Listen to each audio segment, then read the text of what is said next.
Namaskaram everyone, this is Nishanth Reghunath here and welcome to another video from my lessons for income tax.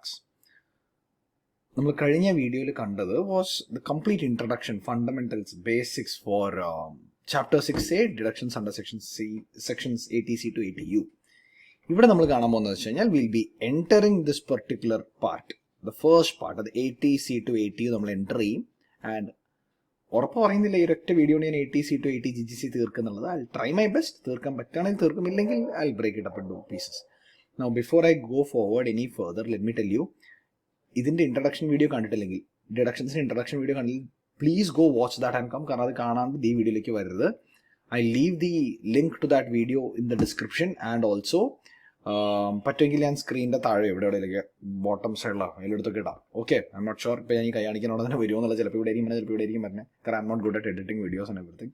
But try my best so that the link comes here itself. All right, link comes here itself. ഞാൻ ക്യാമറയിലൂടെ കൈ കാണിക്കാൻ കുറച്ച് ബുദ്ധിമുട്ടി. Yeah, അപ്പോൾ let's start off with the first part, 80C to 80U.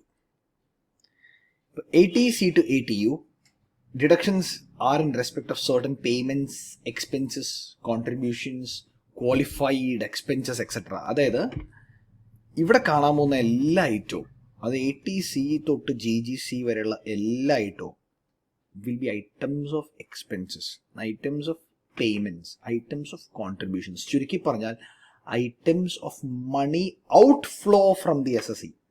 SSCയുടെ കയ്യിൽ നിന്ന് cash പോകുന്ന കേസുകളാണ് നമ്മളിവിടെ കാണുന്നത് മൊത്തം.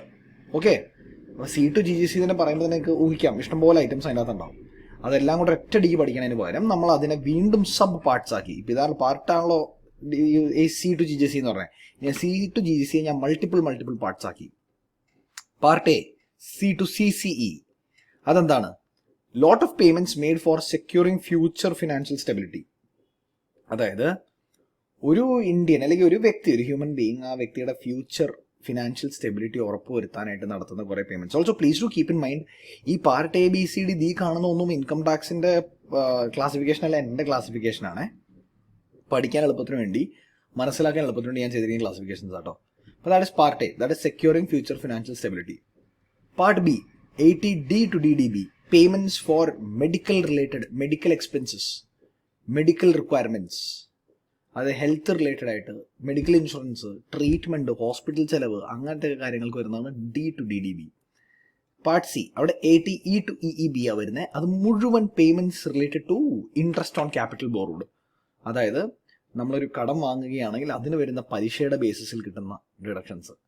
പലിശയുടെ പേരിൽ തന്നെ വരുമ്പോൾ നമ്മൾ രണ്ടാമത്തെ head income from house property കണ്ടാണ്. Section 24B you get deduction for interest on capital borrowed for purchase or construction or renovation or repair of that house property. അല്ലേ, ഞാൻ പെട്ടെന്ന് ചോദ്യം ചോദിക്കട്ടെ, നിങ്ങൾക്ക് ഓർത്തെടുക്കാൻ പറ്റുമെങ്കിൽ നല്ലത്, പറ്റില്ലെങ്കിൽ ഗോ റിവൈസ് ഇറ്റ്. ഓക്കെ, ഞാനെന്തായാലും ആൻസർ ഈ വീഡിയോയിൽ പറയാൻ പോകുന്നില്ല. സെക്ഷൻ 24B പറയുന്നത്, ഇൻകം ഫ്രം ഹൗസ് പ്രോപ്പർട്ടിയിൽ പറയുന്നത്, deduction shall be a maximum of 2 lakhs or 30,000 or unlimited. അല്ലെ, നോ ലിമിറ്റ്. ഏത് കേസിലാണ് ഹൗസ് പ്രോപ്പർട്ടിയിൽ deduction under section 24B no limit വരുന്നത്? ഏത് കേസിലാണ് ഹൗസ് പ്രോപ്പർട്ടിയിൽ deduction under section 24B 2 lakh വരുന്നത്? ഏത് കേസിലാണ് 30,000 വരുന്നത്? ഓർക്കുണ്ടോ? ഓർക്കുന്നുണ്ടെങ്കിൽ വെരി ഗുഡ്. ഓർക്കുന്നില്ലെങ്കിൽ stop the video right now, pause the video right now, വേഗം 24B എടുത്ത് നോക്ക്, വായിക്കും. ഓക്കെ, കാരണം ഇങ്ങനെ നമ്മൾ കോറിലേറ്റ് ചെയ്ത് പഠിച്ചാണ്ടല്ലോ മറക്കില്ല, നമ്മുടെ മൈൻഡിലെ ക്ലാരിറ്റി കൂടും. And finally last part, G to GGC, ഇത് മുഴുവൻ കുറേ കോൺട്രിബ്യൂഷൻസ്, ഡൊണേഷൻസും എക്സ്പെൻസസും ആണ്. ഓക്കെ, അപ്പോൾ നമുക്ക് പാർട്ട് A വെച്ച് തന്നെ തുടങ്ങാം. ഓക്കെ, പാർട്ട് Aയിലേക്ക് നമ്മൾ കിടക്കുകയാണെങ്കിൽ കാണുന്നത് മൊത്തം 4 സെക്ഷൻസ് അവിടെ ഉള്ളത്. C, CCC, CCD and CCE. അതിൽ CCE ഒരു ഐറ്റം ഇല്ല. CCEയുടെ ഇവിടെ ഒരു ഐറ്റം ഇല്ല. അത് ഒരു അഗ്രിഗേഷൻ സെക്ഷനാണ്. അതെന്താ ഞാൻ അവസാനം പറഞ്ഞുതരാം, ഓർഡറിൽ തന്നെ പറഞ്ഞുതരാം. But will start off with C. സിയിൽ കാണുന്ന എന്താ വെച്ചാൽ very unique items, not unique, actually very common items like LIC premium അടയ്ക്കുന്നു, കോൺട്രിബ്യൂഷൻ ടു വെൽഫെയർ ഫണ്ട്സ്, മക്കളുടെ school fees, tuition fees, college fees, വീടിന് ലോൺ എടുത്തിട്ടുണ്ടെങ്കിൽ വീടിന്റെ ലോണിന്റെ ഇൻസ്റ്റാൾമെന്റിന്റെ പ്രിൻസിപ്പൽ പേയ്മെന്റ്, ഇൻട്രസ്റ്റ് അല്ല പ്രിൻസിപ്പൽ പേയ്മെന്റ്. 24B നമ്മൾ ഇവിടെ പറഞ്ഞു ഇൻട്രസ്റ്റ് ഓൺ ക്യാപിറ്റൽ ബോറോഡാണ്. കടം വാങ്ങിച്ചു കഴിഞ്ഞാൽ പലിശ അടയ്ക്കണം, മുതലടയ്ക്കുന്നത് ഇവിടെ കിട്ടും. ഇപ്പോൾ പലിശ അടയ്ക്കണം 24B കിട്ടുന്നു പറഞ്ഞു, മുതലടയ്ക്കുന്നത് ഇവിടെ കിട്ടും. അതിന്റെ കാര്യങ്ങളെല്ലാം ഇവിടെ പറയുന്നുണ്ട്. 80C-80CCE അതാണ് ഈ ചില പെൻഷൻ ഫണ്ടുകളിലേക്കുള്ള കോൺട്രിബ്യൂഷൻസിന്റെ കാര്യം. 80C-80D contribution to central government pension scheme. അപ്പോൾ നിങ്ങൾ നോക്കിയാൽ സമ്മറിയുടെ ഇവിടെ നോക്കി കാണാം. സമ്മറി കോൺട്രിബ്യൂഷൻ ടു, ആ കോൺട്രിബ്യൂഷൻ ടു ഇവിടെ നോക്കിയാൽ, കോൺട്രിബ്യൂഷൻ ടു ഇവിടെ നോക്കിയാൽ, കോൺട്രിബ്യൂഷൻ ടു ഇവിടെ നോക്കിയാൽ. ഓക്കെ, ഇനി ഇതിനെല്ലാത്തിനും ഒരു മാക്സ് എമൗണ്ട് ലിമിറ്റ് ഉണ്ട്. സിക്ക് 1.5 ലക്ഷം ഉള്ളൂ, സിക്ക് 1.5 ലക്ഷം ഉള്ളൂ, CCDക്ക് ഒരു സ്പെഷ്യൽ ലിമിറ്റാണ്. നമ്മളത് കാണും. Very very interesting limit. Okay, ഇനി ഇത് ആർക്കൊക്കെ applicable? C is applicable for individuals മാത്രമല്ല. Let me just correct that. It's suppose to be individuals and HUF. ഒന്ന് കറക്റ്റ് ചെയ്യട്ടെ. Okay, made the required correction. 80C is for individuals and HUF. ബാക്കി 2 ഇൻഡിവിജ്വൽസിന് മാത്രം. Okay, അപ്പോൾ എൻ്റെ ബുക്കുള്ളവർ who have bought the first edition, അതിൽ HUF included ആയിട്ടുണ്ടായിരിക്കില്ല. അതൊന്ന് എഡിറ്റ് ചെയ്ത് കയറ്റിക്കോളൂ കേട്ടോ. കാരണം ഫസ്റ്റ് എഡിഷൻ്റെ PDF വെച്ചാണ് പഠിപ്പിക്കുന്നത്. റൈറ്റ്, അപ്പോൾ C നമുക്ക് 80C പറഞ്ഞു, ഇൻഡിവിജ്വൽസിന് HUFന് മാത്രം മാക്സിമം 1.5 ലക്ഷം രൂപ കിട്ടും. എന്തിനാണ് ഡിഡക്ഷൻ കിട്ടുന്നത്? പ്രത്യേക തരം കോൺട്രിബ്യൂഷൻസ് നടത്തുന്ന കോൺട്രിബ്യൂഷൻസ് എന്തൊക്കെ? LIC, welfare fund, tuition fee, house property, principal loan payment etcetera. ഇത് തീരുന്നില്ല, ഇത് ജസ്റ്റ് കുറച്ച് കാര്യങ്ങളെ ഇവിടെ പറഞ്ഞോളൂ. പിന്നെ വേറൊരു കാര്യം കൂടെ പറയട്ടെ. നിങ്ങളിത് പഠിക്കുമ്പോൾ ഈ ഒരു പാർട്ടാണ് part A, 80C to CCE. ഇത് മാത്രമായിട്ട് ഇവിടെ പറഞ്ഞിരിക്കുക. എൻ്റെ സമ്മറി മാത്രമാണ് സത്യം പറയുക. ഈ കാണുന്നൊരു സമ്മറി ടേബിളാണ്. അതുപോലെ പാർട്ട് ബിയിൽ പോയാൽ അതിൻ്റെ സമ്മറി ടേബിൾ കാണും. കേട്ടോ, പാർട്ട് ബിയുടെ സമ്മറി ടേബിൾ ഇവിടെ ഉണ്ട്. അതുപോലെ പാർട്ട് സിയുടെ ഉണ്ട്, പാർട്ട് ഡിയുടെ ഉണ്ട്. എല്ലാത്തിൻ്റെ സമ്മറി ടേബിൾ ഇട്ടിട്ടുണ്ട്. അപ്പോൾ ഇപ്പോൾ പിന്നെ മറ്റേ അടുത്തതിലേക്ക് പോകണമെങ്കിൽ എല്ലാത്തിൻ്റെ സമ്മറി ടേബിൾ ഇട്ടിട്ടുണ്ട്. ഇപ്പോൾ GGA, GGC വരാണല്ലോ പാർട്ട് ഡി. കണ്ടോ, 80IA to IEയുടെ സമ്മറി ടേബിൾ ഇവിടെ ഇട്ടിട്ടുണ്ട്. അപ്പോൾ നിങ്ങളെന്താ ചെയ്യേണ്ടതെന്ന് അറിയോ? നിങ്ങളിത് പഠിക്കുമ്പോൾ as we are going through the topic, what I want you guys to do is ഒരു ഫുൾ സ്കാപ്പ് പേപ്പർ എടുത്തിട്ട് അവിടെ ഇപ്പം നമ്മൾ പാർട്ടേ പഠിച്ചില്ലേ, ഈ ടേബിൾ മാത്രം വരച്ച് വയ്ക്കും. ആൻഡ് ലീവ് സ്പേസ് ബാക്കിയുള്ളത് ഓരോന്നോരോന്നേരത്തെ എഴുതാനായിട്ട്. കാരണം എല്ലാം കഴിഞ്ഞ് നിങ്ങൾ ഡിഡക്ഷൻസ് പഠിച്ചു കഴിയുമ്പോഴത്തേക്കും ആ ഫുൾ സ്കാപ്പ് പേപ്പറിൻ്റെ അടിയിൽ ഈ പാർട്ട് എ കഴിഞ്ഞ് പിന്നെ പാർട്ട് ബിയുടെ ഐറ്റംസ് കൊണ്ട് പാർട്ട് സി, പാർട്ട് എ എഴുതണമെന്നില്ല, ജസ്റ്റ് ഡിഡക്ഷൻസ് ഹെഡിങ് കൊടുത്താലും മതി. അവസാനം നിങ്ങൾ പഠിച്ചിട്ട് റിവൈസ് ചെയ്യണം. ഈ ഫുൾ സ്കാപ്പ് പേപ്പറിൽ കംപ്ലീറ്റ് സമ്മറി ചെയ്യാനുണ്ടാവും. അപ്പോൾ ഇറ്റ് വിൽ ബി എന്താ പറയുക, amalgamation of all the summary tables in my book. മനസ്സിലായോ? അപ്പോൾ അതങ്ങനെ എഴുതി വയ്ക്കുക കേട്ടോ. അല്ലാണ്ട് എഴുതി പോകണമെങ്കിൽ എഴുതി പോയിക്കോ. പക്ഷെ അതല്ലാണ്ട് വേറൊരു പേപ്പറിൽ സെപ്പറേറ്റ് ആയിട്ട് ഈ സമ്മറി മാത്രം എഴുതാനായിട്ടും കീപ്പ് ചെയ്യാം. ഓക്കെ, അപ്പോൾ 80C contribution to certain funds. Eligible SSC ഇവിടെ ഇൻഡിവിജ്വൽ, ഇവിടെ HUF നേരിട്ടുണ്ട്, അവിടെ ഇടാണ്ടിരുന്നത്. Maximum deduction 1.5 lakhs. The following contributions, expenses or payments are allowed. Number 1 and the most important, life insurance premium and annuities. അത് LIC premium പേ ചെയ്യുന്നത്. ശ്രദ്ധിക്കുക. For policies taken to insure the lives of self, spouse and children. ഇതൊരു വ്യക്തി, ഈ വ്യക്തിയുടെ spouse, ഈ വ്യക്തിയുടെ children, ഈ രണ്ടുപേരും പിള്ളേർ. അപ്പം ഞാനൊരു LIC പോളിസി എടുക്കുകയാണ്. എന്നെ കവർ ചെയ്യാൻ, എൻ്റെ സ്പൗസിനെ കവർ ചെയ്യാൻ, എൻ്റെ ചിൽഡ്രനെയും കവർ ചെയ്യാനാണെങ്കിൽ തീർച്ചയായിട്ടും അവരുടെ പേരിൽ അടയ്ക്കുന്ന പ്രീമിയത്തിന് എനിക്ക് ഡിഡക്ഷൻ ക്ലെയിം ചെയ്യാം. പക്ഷെ അതേസമയം മുകളിലേക്ക് പോകണം, മൈ പേരൻസ്. ഓക്കെ, പേരൻസിൻ്റെ പേരിൽ ഞാൻ LIC പോളിസി എടുക്കുകയാണെങ്കിൽ അതിന് കൊടുക്കുന്ന പ്രീമിയത്തിന് എനിക്ക് ഡിഡക്ഷൻ എടുക്കാൻ പറ്റുകയില്ല. Clear? LIC policy is only for self, spouse and children. And ചിൽഡ്രനിൽ ഏറ്റവും വലിയ ഹൈലൈറ്റ് എന്താ അറിയോ? അവർ ഡിപ്പെൻഡൻ്റ് ആണോ നോക്കണ്ട, നമ്മളെ ആശ്രയിച്ചാണ് അവർ ജീവിക്കുന്നത് എന്നുള്ളത് നോക്കണ്ട. ഓക്കെ, നെക്സ്റ്റ്, ഈ LIC പോളിസി തന്നെ കിട്ടുന്ന ഡിഡക്ഷൻ ഒരു ലിമിറ്റ് ഉണ്ട്. ആ ലിമിറ്റ് എങ്ങനെ നമുക്ക് നോക്കാം. 1/4/2012 മുമ്പ് എടുത്ത പോളിസി ആണെങ്കിൽ ഈ പോളിസിയുടെ പേരിൽ നിങ്ങൾ അടയ്ക്കുന്ന പ്രീമിയത്തിന് മാക്സിമം ഡിഡക്ഷൻ കിട്ടാൻ പോകുന്നത് shall be subject to 20% of your sum assured. ഒരു 10 ലക്ഷത്തിൻ്റെ പോളിസി ആണെങ്കിൽ, 10 ലക്ഷത്തിൻ്റെ പോളിസി ആണെങ്കിൽ എൻ്റെ സം അഷ്യൂർഡ് 10 ലക്ഷം. നിങ്ങളുടെ പ്രീമിയം ഇക്കൊല്ലം 2 ലക്ഷം, അത് 10%, കൺഫ്യൂഷൻ ആയിപ്പോയി, എന്ന് എഴുതി കാണിച്ചത്. സെയിം മൈ പ്രീമിയം പേയ്മെൻറ്റ്, പേനടക്കൊന്ന് മാറട്ടെ. My premium payment for the year is 1.5 lakh. Self, spouse, children എല്ലാവരും കൂടെ കൂട്ടിയിട്ടോ. My sum assured is 10 lakhs. ഈ 1.5 ലക്ഷം എനിക്ക് ഡിഡക്ഷനായി കിട്ടുമോ ഇല്ലയോ എന്ന് അറിയണമെങ്കിൽ ആദ്യം ചെയ്യേണ്ടതെന്ന് അറിയോ? എൻ്റെ ഈ 10 lakhsൻ്റെ സം അഷ്യൂർഡ് പോളിസി എന്ന് എടുത്തേന്നാണ് നോക്കുക. 1/4/2012 എങ്ങനെ എഴുതാം? 1/4/2012 മുമ്പായിരുന്നെങ്കിൽ, ബിഫോർ 1/4/2012 20% വരെ പോകുമായിരുന്നു. എനിക്ക് 20% എന്ന് പറഞ്ഞാൽ 2 ലക്ഷം വരെ പോകുമായിരുന്നു. ഇനി 1/4/12 to 31/3/13, അങ്ങനെയെങ്കിൽ ഈ 20% വെട്ടി ചുരുക്കി അവർ 15 ആക്കി, അല്ല 10 ആക്കി. 1 ലക്ഷം വരെ പറ്റുമായിരുന്നു.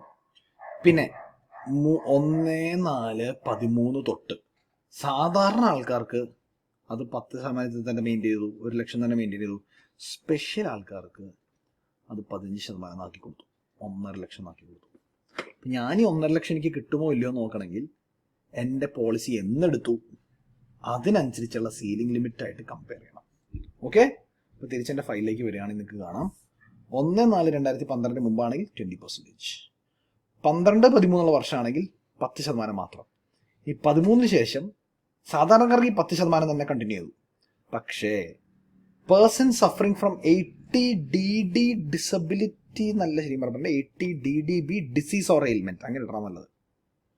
80DD disease or ailment. 80DDB എന്ന സെക്ഷൻ കാണും. അതിൽ ചിലവർക്കുള്ള പല അസുഖങ്ങളെ കുറിച്ച് ഞാൻ പറഞ്ഞില്ല. 80D to DDB, 80D to DDB എന്താ മെഡിക്കൽ എക്സ്പെൻസ് അല്ലേ? കണ്ടോ, മെഡിക്കൽ എക്സ്പെൻസ് അല്ലേ ഇവിടെ മൊത്തം. ആ മെഡിക്കൽ എക്സ്പെൻസിൽ ചില DDBയിലെ ചില അസുഖങ്ങളുടെ കാര്യം കൂടെ പറയുന്നുണ്ട് കേട്ടോ, ഈ ഏരിയയിൽ റൈറ്റ് ഹിയർ. അപ്പോൾ ആ അസുഖമുള്ളവർക്ക് വേണ്ടിയിട്ട് നമ്മൾ പോളിസി എടുത്തേക്കണമെങ്കിൽ അവർക്ക് വേണമെങ്കിൽ 15% ആക്കി കൊടുക്കാം, മാക്സിമം ക്യാപ്പ്. ക്ലിയർ? ഇനി next, any contribution towards a contract for deferred annuity or specified persons with no provisions of cash payments. Deferred annuity എന്ന് പറഞ്ഞു കഴിഞ്ഞാൽ നമുക്ക് ആനുറ്റി എന്ന് പറഞ്ഞാൽ എന്താണെന്ന് അറിയാലോ, ഒരു തരം പെൻഷൻ ഫണ്ട്. ആ പെൻഷൻ ഫണ്ടിലേക്ക് നിങ്ങൾ ഇതിന് കോൺട്രിബ്യൂഷൻ നടത്തുകയാണ്. ആൻഡ് ഈ പെൻഷൻ ഫണ്ടിന് ക്യാഷ് പേയ്മെന്റ്സിന്റെ പ്രൊവിഷൻ ഇല്ലെങ്കിൽ ഇവിടെ എടുത്ത ഡിഡക്ഷൻ ആ നടത്തുന്ന contribution. Next, any contribution to ULIP of UTI or LIC, unit trust of ഇന്ത്യയുടെയോ അല്ലെങ്കിൽ LICയുടെയോ യൂളിപ്പിലേക്ക് നിങ്ങൾ കോൺട്രിബ്യൂട്ട് ചെയ്യുകയാണെങ്കിൽ, എന്താ യൂളിപ്പ് എന്ന് പറഞ്ഞാൽ യൂണിറ്റ് ലിങ്ക്ഡ് ഇൻഷുറൻസ് പ്ലാൻ. അതായത് ഇതൊരു ഇൻഷുറൻസ് പ്ലാൻ ആണ്, പക്ഷെ അത് മാത്രമല്ല, it's not just a protection plan, ഒരു സേവിങ്സ്, ഒരു ഇൻവെസ്റ്റ്മെന്റ് പ്ലാനും കൂടെയാണ്. കാരണം this plan is linked to a unit. Unit security unit linked ആണ്.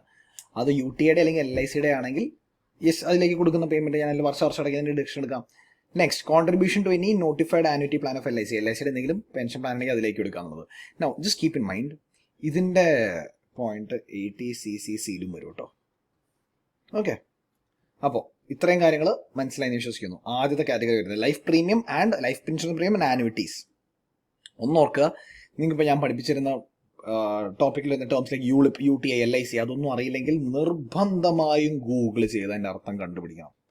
കാരണം ഈ കാര്യങ്ങൾ ചുമ്മാ കാണാപാഠം പഠിക്കേണ്ടതല്ല, നിങ്ങൾ മനസ്സിലാക്കി പഠിക്കേണ്ടതാണ്. അപ്പോൾ യൂളിപ്പ്, UTI, LIC മറ്റേത് മറിച്ച് അങ്ങനെ പോകരുത്. അതെന്താണെന്ന് ഗൂഗിൾ ചെയ്യുക. വളരെ സിമ്പിൾ ഐറ്റംസ് ആണ്, എക്സ്പ്ലനേഷൻ കിട്ടും, നോക്കാൻ പഠിക്കണം. I'm not doing that spoon feeding. അതും കൂടെ ഞാൻ പറഞ്ഞാൽ ഞാൻ വെറും സ്പൂൺ ഫീഡിങ് ആയി പോകും എൻ്റെ വീഡിയോസ്. വേണ്ട, find out what there. Okay, ഇനി കഴിഞ്ഞാൽ contribution to certain employee welfare funds. ഒരാള് ആ വ്യക്തിയുടെ എംപ്ലോയി വെൽഫെയർ ഫണ്ട്സ് ആയ RPF, SPF, ASF, അതായത് recognise provident fund, statutory provident fund, approved superannuation funds, അങ്ങനത്തെ ഫണ്ട്സിലേക്ക് ക്യാഷ് ഇടുകയാണെങ്കിൽ തീർച്ചയായിട്ടും ആ വ്യക്തിക്ക് ഡിഡക്ഷൻ എടുക്കാം. നെക്സ്റ്റ്, ചില സെൻട്രൽ ഗവൺമെന്റിന്റെ അല്ലെങ്കിൽ പോസ്റ്റ് ഓഫീസിന്റെ അല്ലെങ്കിൽ ഈ ഗവൺമെന്റ് സംബന്ധമായിട്ടുള്ള കുറച്ച് സ്കീംസിലേക്ക് കാശ് ഇടുകയാണെങ്കിൽ, number 1 Sukanya Samriddhi account. Okay, Sukanya Samriddhi account. അതായത് ഈ സുകന്യ സമൃദ്ധി അക്കൗണ്ട് എന്നൊരു പ്രത്യേക തരം അക്കൗണ്ടാണ്. എന്തിനുവേണ്ടി തുടങ്ങിയതെന്ന് വെച്ച് കഴിഞ്ഞാൽ പെൺകുട്ടികളുടെ ഫ്യൂച്ചറിന് വേണ്ടിയിട്ട്. ഇപ്പം നിങ്ങൾക്കൊരു പെൺകുട്ടി ഉണ്ടാവുകയാണ്, ഏതൊരു കുടുംബത്തിൽ ഒരു പെൺകുട്ടി ഉണ്ടാവുകയാണെങ്കിൽ ആ പെൺകുട്ടിയുടെ ഫ്യൂച്ചർ, എഡ്യൂക്കേഷൻ, കരിയർ, അങ്ങനത്തെ പല കാര്യങ്ങൾക്കും വേണ്ടിയിട്ട് നമുക്ക് തുടങ്ങുന്ന ഒരു അക്കൗണ്ടാണ് സുകന്യ സമൃദ്ധി അക്കൗണ്ട്. അപ്പോൾ ഒരു അച്ഛനും അമ്മ എന്നുള്ള നിലയിൽ ഒരു പെൺകുട്ടിയുടെ പേര് സുകന്യ സമൃദ്ധി അക്കൗണ്ട് തുടങ്ങുകയും ആ അക്കൗണ്ടിലേക്ക് ക്യാഷ് കോൺട്രിബ്യൂട്ട് ചെയ്യുകയാണെങ്കിൽ ഡിഡക്ഷൻ. മനസ്സിലായോ? അതുമാത്രമല്ല, സുകന്യ സമൃദ്ധി അക്കൗണ്ടിൽ നിന്ന് കിട്ടുന്ന ഇൻകത്തിനും എക്സംഷൻ കിട്ടും അണ്ടർ സെക്ഷൻ 10(11)(a). ഓർക്കുക, സെക്ഷൻ 10 എന്തിന്റെ സെക്ഷൻസ് ആണ്? എക്സംഷൻസിന്റെ സെക്ഷൻ, മറക്കരുത്. Okay, next, subscription to national saving certificate, subscription to നബാർഡിന്റെ bonds, subscription to any mutual fund and any equity linked saving scheme notified by the central government. ഇതേപോലെ തന്നെ mutual fund ELSS ഒന്നും അറിയില്ലേ? Go Google. ഞാൻ പറഞ്ഞില്ല, പോയി Google ചെയ്യും. കാരണം ടാക്സിന്റെ പോയിന്റ് ഓഫ് വ്യൂ, ഡിഡക്ഷൻസ് എന്നുള്ള ചാപ്റ്ററിന്റെ പോയിന്റ് ഓഫ് വ്യൂ ഇത് അറിഞ്ഞിരുന്നാൽ മാത്രം മതി. ടോപ്പ് പേര് എന്താണെന്നുള്ളത്. പക്ഷെ അത് എന്താണെന്ന് അറിഞ്ഞിരിക്കുക എന്നുള്ളത് നിങ്ങളെ ആസ് എ ഫിനാൻസ് പ്രൊഫഷണൽ നിങ്ങളുടെ ക്വാളിറ്റി കാണിക്കുന്ന കാര്യമാണ്. Next, 5-year term deposit with the scheduled bank, 5-year term deposit with the post office deposit bank, post office time deposit rules. ചിലപ്പോൾ ഈ 5-year term deposit post office നിങ്ങളുടെയൊക്കെ വീട്ടിലെ ആൾക്കാർക്ക് അറിയായിരിക്കും. കാരണം നമ്മുടെയൊക്കെ വീടുകൾ പണ്ട് ക്യാഷ് ഇട്ട് കഴിഞ്ഞാൽ സേവ് ചെയ്യുന്നത് ബാങ്കിൽ ഇടുന്നതിനെക്കാട്ട് ഉപരി LIC ഇടുന്ന ഒരു ശീലം ഉണ്ടായിരുന്നു. പിന്നെ അത് കഴിഞ്ഞാൽ പോസ്റ്റ് ഓഫീസിൽ കൊണ്ടിടും. ഇപ്പം എൻ്റെ അമ്മ, എൻ്റെ അച്ഛനൊക്കെ ഇങ്ങനെ പോസ്റ്റ് ഓഫീസിൽ ഞാൻ വളരെ ചെറുപ്പം തൊട്ട് കണ്ടിരുന്ന ഒരു കാഴ്ചയാണത്. പോസ്റ്റ് ഓഫീസിൽ നിന്ന് ആളൊരു കാശ് ഇങ്ങനെ കൊടുക്കും, പോകും, ഒരു ചിട്ടി പോലത്തെ ഒരു പരിപാടിയാണ്. അപ്പോൾ അതിൽ ക്യാഷ് ഇടുകയാണെങ്കിൽ ഡെഫിനറ്റ് ഡിഡക്ഷൻ എടുക്കാം. പിന്നെ ഇത് വളരെ ഇമ്പോർട്ടൻ്റ് ആണ്, senior citizen saving scheme. Senior citizen saving സ്കീമിലേക്ക് നമ്മൾ ക്യാഷ് ഇടുകയാണെങ്കിൽ അതിന് നമുക്ക് ഡിഡക്ഷൻ കിട്ടും.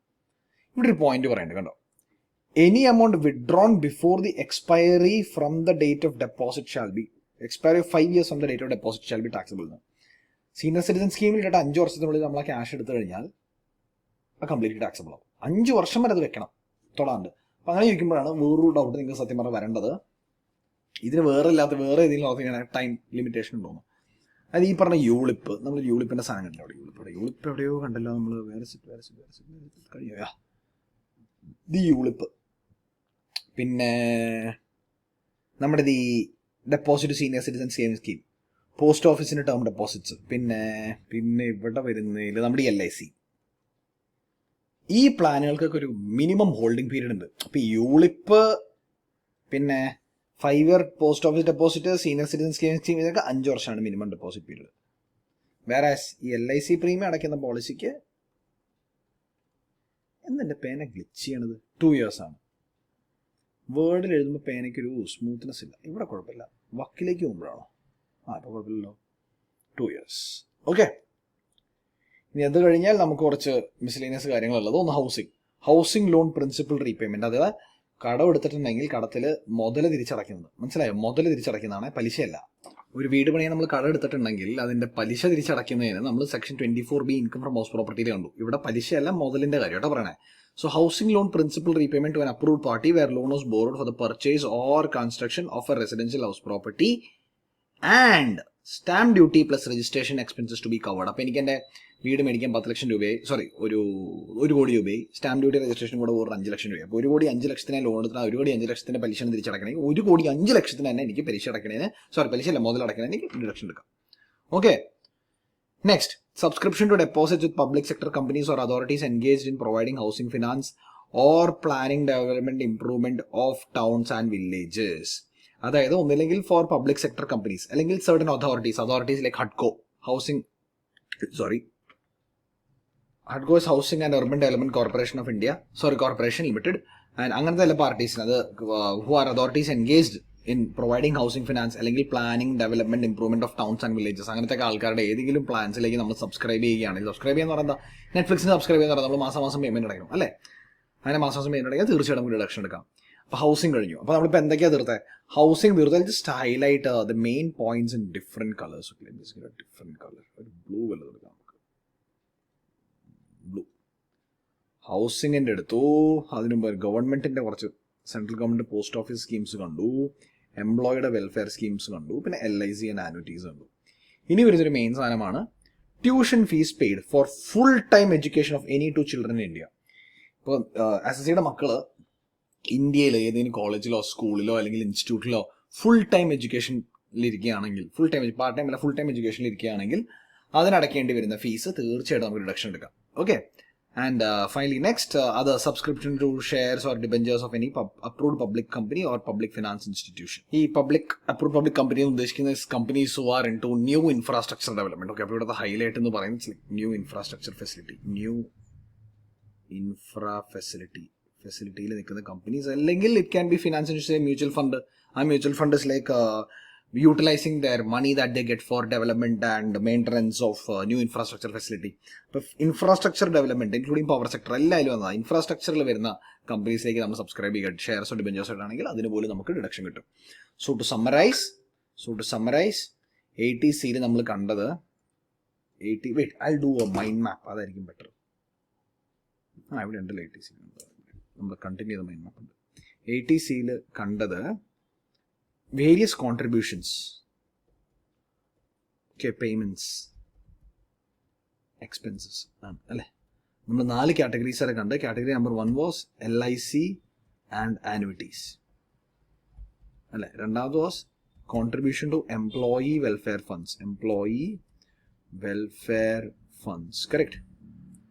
മൂന്നാമത്തെ was certain government schemes, post office അല്ലേ, നബാർഡ് സ്കീംസ് അല്ല, അതിലേക്കുള്ള കോൺട്രിബ്യൂഷൻസ്. പിന്നെ കണ്ട 4ാമത്തെ ഹൗസിംഗ് പ്ലാൻസിലേക്കുള്ളത്. പിന്നെ കണ്ടത് full time education in India for 2 children, 2 പിള്ളേർക്ക് മാത്രം. ആൻഡ് ഫൈനലി മിസ്സലേനിയസ് കണ്ടു. അവിടെ subscription to of shares or debentures of infra companies. ഇത്രയും കാര്യങ്ങൾ നമ്മൾ 80C കണ്ടല്ലേ. ഇതിനെല്ലാത്തിനും കൂടെ കൂടിയിട്ട് മാക്സിമം നമുക്ക് ഡിഡക്ഷൻ ഉണ്ടാവുന്നത് 1.5 ലക്ഷം രൂപ. ഓൾറൈറ്റ്, ഇനി നമുക്ക് 80C-CC കാണാം. 80C-CC that's pretty simple. ഇത്രയൊന്നുമില്ല, വളരെ വളരെ ബേസിക് ആണ് 80C-CC. അതിൻ്റെ നോട്ടിലേക്ക് നമുക്ക് കിടക്കാം. ഇത്രേ പറയുന്നുള്ളൂ. ഇവിടെ assessee has to be an individual, HUF ഇല്ല, മാക്സിമം എമൗണ്ട് 1.5 ലക്ഷം. എന്തിനാണത്? Any contribution to an annuity plan, annual pension plan made by LIC or any other approved party of insurance regulatory development authority IRDA. Pension കിട്ടാനായിട്ട് നിങ്ങൾ LICയിലോ അല്ലെങ്കിൽ IRDAയുടെ വേറെ ഏതെങ്കിലും പാർട്ടിയുടെ അടുത്ത് കാശ് കോൺട്രിബ്യൂട്ട് ചെയ്യുന്നുണ്ടെങ്കിൽ, ഇപ്പോൾ ഞാൻ എല്ലാ വർഷവും എല്ലാ മാസവും 10,000 വെച്ചിട്ടുണ്ടിരിക്കുക, എന്നിട്ട് ഞാൻ റിട്ടയർ ചെയ്യുമ്പോൾ എനിക്കത് പെൻഷൻ കിട്ടാം. അപ്പോൾ ഞാൻ കാശ് കോൺട്രിബ്യൂട്ട് ചെയ്യുന്ന LICയിലേക്കോ അല്ലെങ്കിൽ IRDA അപ്രൂവ് ചെയ്യുന്ന പാർട്ടിക്കാണെങ്കിൽ ഞാൻ ഇടുന്ന ഈ 10,000 എനിക്ക് ഡിഡക്ഷൻ എടുക്കാം. ഞാൻ നേരത്തെ 80C ഒരു കാര്യം പഠിച്ചപ്പോൾ 80C-CC ഒന്ന് സൂക്ഷിക്കണം എന്ന് പറഞ്ഞില്ലേ, എവിടെ അത്? ഇതാ ഇവിടെ. Contribution notified annuity plan in LIC. കണ്ടോ, ഇത് തന്നെയല്ലേ annuity plan in LIC, pension plan in LIC. അപ്പം അതിന് 2 സ്ഥലത്തും കാണിച്ചു. ഒന്നേ ഉള്ളൂ, ഇത്ര ഓർത്താൽ മതി. ഫസ്റ്റ് പ്രയോറിറ്റി ഇവിടെ കൊടുക്കുക. ഇവിടെ എടുത്തിട്ട് എന്തെങ്കിലും മാത്രം അപ്പുറത്തേക്ക് ഉണ്ടായാൽ മതി. കാരണം ഇവിടെ 1.5 ലക്ഷത്തിന് വേണ്ടി മാത്രം നമുക്ക് ലിമിറ്റ് തന്നില്ലേ, ഇപ്പോൾ ഇവിടെ എടുക്കുക. ഈ next one very very very important, contribution to pension scheme of central government. അപ്പോൾ നമ്മൾ തൊട്ടും വേണ്ടതും പെൻഷൻ തന്നെ. 80Cയിലും പെൻഷൻ്റെ കാര്യം കണ്ടു, പെൻഷൻ ഫണ്ട്സിൻ്റെ കാര്യം കണ്ടു. ഇപ്പം എന്തിന് 80C-CD? അതായത് എൻ്റെ ഓർമ്മ ശരിയാണെങ്കിൽ I have noted it somewhere, ഒന്ന് നോക്കട്ടെ, ഒരു ഓർമ്മയിൽ റിലൈസ് ചെയ്യേണ്ട. യെസ്, December 22, 2003 ആൻഡ് പിന്നീട് February 19, 2016. അപ്പോൾ 2003-ലും 2016-ലും ഡേറ്റ്സ് അത്ര ഇമ്പോർട്ടൻ്റ് അല്ല, അത് കാരണം നിങ്ങളതിനെ കുറിച്ച് ബോധേഡ് ആവുന്ന 2 വളരെ സ്പെഷ്യൽ ആയിട്ടുള്ള നാഷണൽ പെൻഷൻ സിസ്റ്റം എന്ന് പറയുന്ന ഒരു സിസ്റ്റത്തിലൂടെ 2 വളരെ സ്പെഷ്യൽ ആയിട്ടുള്ള പെൻഷൻ സ്കീംസ് കൊണ്ടുവന്നു. One was called the new pension scheme, NPS new. പിന്നെ എൻ്റെ പേന ഗ്ലിച്ചാവുന്നത് ഇങ്ങനെ വന്നേ, കാരണം മനസ്സിലാവുന്നില്ല. ന്യൂ ഇവിടെ എഴുതാൻ സുഖമില്ല, ഞാൻ മറ്റിടത്ത് തന്നെ എഴുതാം. ഇവിടെ എഴുതാൻ കുഴപ്പമില്ലല്ലോ. New pension scheme and other was Atal pension Yojana. ഇതാണ് 2003 വന്നതും, ഇതാണ് 2016 വന്നതും. ഗവൺമെന്റ് ആൾക്കാരെ പെൻഷൻ കോൺട്രിബ്യൂഷൻ കൂട്ടാനായിട്ട്, സെൻട്രൽ ഗവൺമെന്റ് തുടങ്ങിയതാണല്ലോ, അപ്പോൾ ആൾക്കാർ ഭയങ്കര വിശ്വാസമായിരിക്കുമല്ലോ, അല്ല എപ്പോഴും അങ്ങനെയാണല്ലോ. അപ്പോൾ അങ്ങനെ 2 സ്കീംസ് കൊണ്ടുവന്നു. അപ്പോൾ നിങ്ങൾ ആസ് എൻ ഇൻഡിവിജ്വൽ ഈ സ്കീമിലേക്ക് കോൺട്രിബ്യൂട്ട് ചെയ്യുകയാണെങ്കിൽ നിങ്ങൾക്ക് തീർച്ചയായിട്ടും ആ കോൺട്രിബ്യൂട്ട് ചെയ്യുന്ന എമൗണ്ടിന് ഡിഡക്ഷൻ കിട്ടും. ഇവിടുത്തെ ഏറ്റവും വലിയ ഹൈലൈറ്റ് എന്ന് വെച്ച് കഴിഞ്ഞാൽ ഇവിടെ ഡിഡക്ഷൻ കിട്ടുന്നതിന് 2 കാര്യങ്ങൾ നോക്കണം. എന്താ നോക്കേണ്ടതെന്ന് വെച്ച് കഴിഞ്ഞാൽ, നിങ്ങൾ എവിടെയെങ്കിലും വർക്ക് ചെയ്യുന്ന അസസി എവിടെയെങ്കിലും വർക്ക് ചെയ്യുന്ന എംപ്ലോയിഡ് ആയിട്ടുള്ള ഇൻഡിവിജ്വൽ ആണോ, അല്ലെങ്കിൽ സ്വയം വർക്ക് ചെയ്യുന്ന ഒരു പ്രൊഫഷണൽ, അതായത് പ്രാക്ടീസ് ചെയ്യുന്ന ഒരു കോസ്റ്റ് അക്കൗണ്ട് പെന്നെയൊക്കെ പോലെ ഒരു പ്രൊഫഷണൽ ആണോ എന്നുള്ളത്. ജോലി ചെയ്യുന്നവർക്കും സ്വയം ജോലി ചെയ്യുന്നവർക്ക്, അതായത് ബിസിനസ് റൺ ചെയ്യുന്നവർക്ക് അല്ലെങ്കിൽ പ്രൊഫഷൻ റൺ ചെയ്യുന്നവർക്കും 2 രീതിയിലാണ് ഡിഡക്ഷൻസ് കിട്ടുന്നത്. പക്ഷേ സ്ട്രക്ചർ സെയിം ആട്ടോ. ഇപ്പം എങ്ങനെയാണ് നോക്കാൻ സ്ട്രക്ചർ വരുന്ന 3 സെക്ഷൻസിലൂടെയാണ്. 80C-CD 1, 1B, അത് തന്നെയാണ് ഇവിടെയും, പിന്നെ 2. അപ്പം നമുക്കത് ഒരു ചാർട്ടായിട്ട് വരച്ച് ഞാൻ കാണിച്ചു തരാം. 80C-CD ഇതാണോ 3 സ്പ്ലിറ്റ് ചെയ്തിട്ടുണ്ട് already. Okay, CCD1, CCD1B, CCD2. ഈ CCD1ഉം 1B 1-2 എന്നുള്ള സ്പ്ലിറ്റിലേക്ക് പോണതിന് മുമ്പ് നമുക്ക് മറ്റേ രീതിയിലിടാം.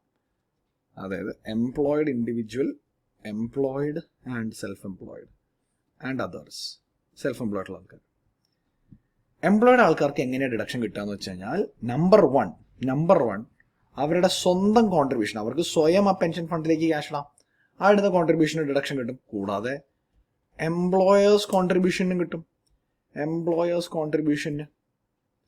ഈ പെട്ടെന്നൊരു കാര്യം ചോദിക്കട്ടെ, എംപ്ലോയേഴ്സ് കോൺട്രിബ്യൂഷൻ ടു 80C-CD എന്ന് എപ്പോഴെങ്കിലും കണ്ടതായിട്ട് ഓർക്കുന്നുണ്ടോ?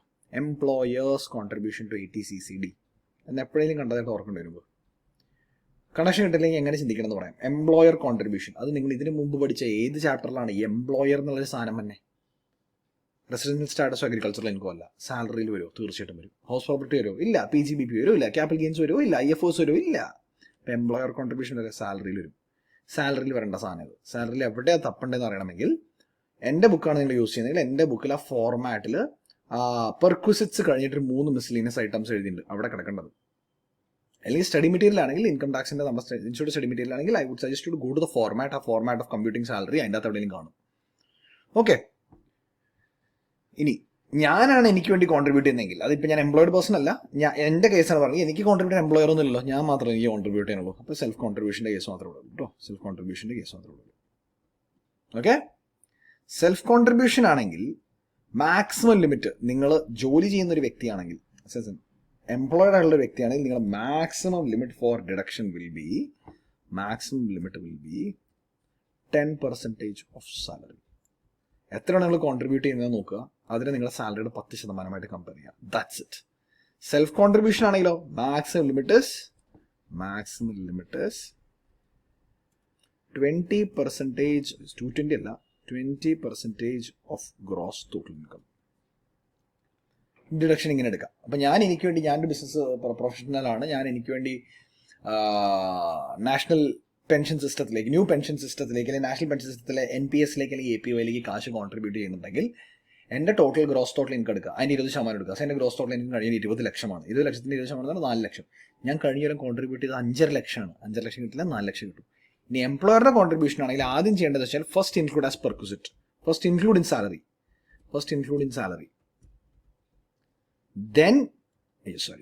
then you can take deduction. Then deduction allowed. അതെങ്ങനെയാ? ഗവൺമെന്റ് എംപ്ലോയി ആണോ അല്ലയോ എന്നുള്ളതിന്റെ ബേസിലാണ്. ഗവൺമെന്റ് എംപ്ലോയി ആൻഡ് അതേഴ്സ് ആണെങ്കിൽ deduction will be 10% of salary. Government employee ആണെങ്കിൽ deduction will be 14% of salary. Clear? Okay, അപ്പൊ 80CCD മനസ്സിലായോ? ഒന്നുമില്ല, NPS പ്രകാരമുള്ള ഒരു പെൻഷൻ സിസ്റ്റത്തിലേക്ക് ക്യാഷ് കോൺട്രിബ്യൂട്ട് ചെയ്യുകയാണെങ്കിൽ അതിന് കിട്ടുന്ന ഡിഡക്ഷനാണ്. അത് ഡിഡക്ഷൻ എങ്ങനെ കിട്ടുന്ന അറിയാനായിട്ട് ആദ്യം നമ്മൾ ജോലി ചെയ്യുന്ന വ്യക്തിയാണ്, അത് സ്വയം ആരെങ്കിലും അടിയിൽ ഒരു എംപ്ലോയ്മെന്റ് കോൺട്രാക്റ്റിൽ ജോലി ചെയ്യുന്ന വ്യക്തിയാണ്, അത് സ്വയം വർക്ക് ചെയ്യുന്ന ആളെ നോക്കണം. സ്വയം വർക്ക് ചെയ്യുന്ന ആളെങ്കിൽ ചോദ്യം പ്രശ്നമില്ല, deduction be straight allowed based on a ceiling limit of 20% GTI. ജോലി ചെയ്യുന്ന വ്യക്തിയാണെങ്കിൽ സ്ട്രേറ്റ് അലൗഡ് ആയിരിക്കില്ല, സെൽഫ് കോൺട്രിബ്യൂഷൻ സ്ട്രേറ്റ് അലൗഡ് ആയിരിക്കും. അപ്പോൾ ഞാനിപ്പോൾ ഒരു കമ്പനി ജോലി ചെയ്യുന്നു, ഞാൻ എൻ്റെ പേരിൽ കോൺട്രിബ്യൂട്ട് ചെയ്യുന്നു, അങ്ങനെയെങ്കിൽ ഞാൻ എൻ്റെ പേരിൽ കോൺട്രിബ്യൂട്ട് ചെയ്യുന്ന സ്ട്രേറ്റ് അലൗഡ് ആയിരിക്കും. ആകെ ceiling limit of 10% of salary. എൻ്റെ എംപ്ലോയർ കോൺട്രിബ്യൂട്ട് ചെയ്യാൻ സ്ട്രേറ്റ് അലൗഡ് ഡിഡക്ഷൻ അല്ല, ആദ്യം അതിനെ ഞാനൊരു ഇൻകം ആയിട്ട് കാണിക്കണം. കാരണം എംപ്ലോയർ എൻ്റെ പേരിൽ അങ്ങോട്ടേക്ക് ഇടുകയല്ലേ, അതിനാദ്യം ഇൻകം ആയിട്ട് സാലറി കാണിക്കണം. എന്നിട്ട് ഞാൻ ഗവൺമെന്റ് എംപ്ലോയി ആണോ അല്ലയോ എന്നുള്ളത് നോക്കിയിട്ട് 14% or 10% I can take maximum ceiling limit for deduction. Clear? അത്രേ ഉള്ളൂ ഇവിടെ. And you can read through this. വേണമെങ്കിൽ സ്ക്രീൻഷോട്ട് എടുത്ത് വെച്ചോളൂ, എന്നിട്ടൊന്ന് വായിച്ചു നോക്കോളൂ. ഇപ്പം ഞാൻ ഈ പറഞ്ഞ കഥ തന്നെ എവിടെയും പറയണം. ഓൾസോ ഒരു കാര്യം പറയാൻ പറ്റും, തിരിച്ച ചാർട്ടിലേക്ക് പോട്ടെ, വേറൊന്നല്ല, ഈ കാണുന്ന സെക്ഷൻ ഇത് ഞാൻ പറയാൻ പറ്റും. 80CCD 1B പറയാൻ പറ്റുപോയി. സെൽഫ് കോൺട്രിബ്യൂഷൻ എംപ്ലോയീസ് നടത്താമെങ്കിലേ, ഇപ്പോൾ self contribution employee maximum 10% salary എന്നല്ലേ പറഞ്ഞേ. This false under section 80CCD 1. ഞാൻ സെക്ഷൻ നമ്പേഴ്സും കൂടി ഇടാം. Section numbers, parent topic, this is 80CCD 1. Okay, അതുമാത്രമല്ല ഒരു 80CCD 1B എന്നുള്ള ഐറ്റം കൂടിയുണ്ട്. അവിടെ പറയുന്നത് അഡീഷണൽ കോൺട്രിബ്യൂഷൻ, അഡീഷണൽ ഡിഡക്ഷൻ കൊടുക്കുക. അപ്പം ഞാൻ ഇങ്ങനെ കാണിച്ചുതരാം. എൻ്റെ നേരത്തെ പറഞ്ഞ എക്സാമ്പിൾ വെച്ചിട്ട് കാണിച്ചുതരാം. എൻ്റെ സാലറി ഈസ് 20 lakhs. എൻ്റെ സാലറി ഈസ് 20 lakhs. അതിൻ്റെ 10% ആണല്ലോ അലൗഡ്. അതാകുമ്പോൾ 2 lakhs ആണ് അലൗഡ്.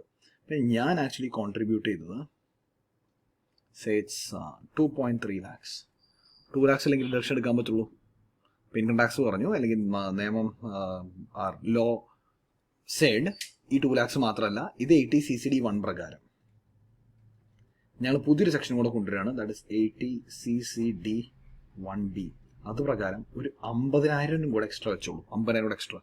ഇപ്പം എനിക്ക് 2.3 lakhs 2 lakhs ഇവിടെയും പോവും, ബാക്കി വന്ന് 30,000 ഇത് പ്രകാരം ഡിഡക്ഷൻ എടുക്കാം. നേരത്തെ പറയാൻ വിട്ടു, I'm sorry for that. Okay, clear, simple, right? So to summarise, 80CCDയുടെ അകത്ത് we have 80CCD 1, we have 1B. അത് സെൽഫ് കോൺട്രിബ്യൂഷന് മാത്രം കേട്ടോ. അതുണ്ട്. ഇപ്പം എന്നെ പോലത്തെ ആൾക്കാരാണെങ്കിൽ സെൽഫ് കോൺട്രിബ്യൂഷന് വേണ്ടി മാത്രമാണ് 80CCD 1 1B ഉള്ളത്. 80CCD 2 ഉള്ളത് നമുക്ക് വേണ്ടി വേറൊരാൾ കോൺട്രിബ്യൂട്ട് ചെയ്യുമ്പോൾ നമുക്ക് വേണ്ടി വേറെ കോൺട്രിബ്യൂട്ട് ചെയ്യാം, എംപ്ലോയർ. ഓക്കെ, അപ്പം നമ്മൾ ഇത്രയും പഠിച്ച സെക്ഷൻസ് ഏതൊക്കെയാണ്? 80C പഠിച്ചു, CCC പഠിച്ചു, CCD പഠിച്ചു, അല്ല PCCD ഞാൻ കളഞ്ഞേക്കാം. അപ്പോൾ ഇവിടെ സെക്ഷൻ ഇട്ടില്ല, ഇവിടെ വേണമെങ്കിൽ സെക്ഷൻ ഇടാം, അപ്പോഴൊന്നും സെക്ഷൻ ഇടാം. Section parent topic, this is 80CCD 2. Okay, ഇവിടെയും സെൽഫ് കോൺട്രിബ്യൂഷനിൽ നമുക്ക് സത്യം പറഞ്ഞാൽ 80C-80 1 and 1B ഉണ്ട്. Insert 80C-80 1 and 1B is the same. ഇത് maximum 50k. Max 50k. അത് കോപ്പി ചെയ്താൽ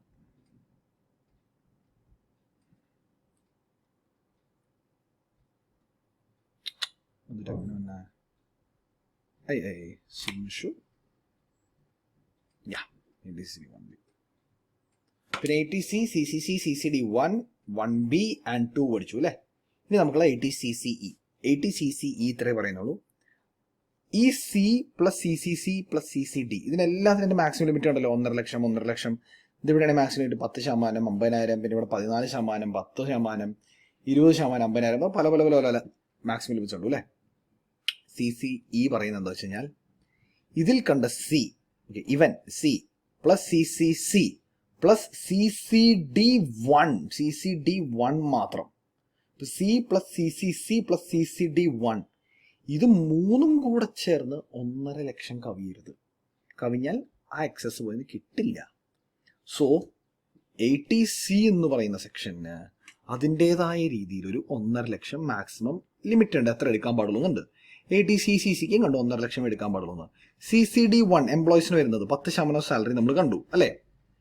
CCD1 എനിക്കാണെങ്കിലോ 20% സാലറി അല്ല. This is suppose to be 20% of gross total income. Gross total ഇൻകത്തിന് 20% എന്ന് പറഞ്ഞ് നമ്മൾ കണ്ടു അല്ലേ.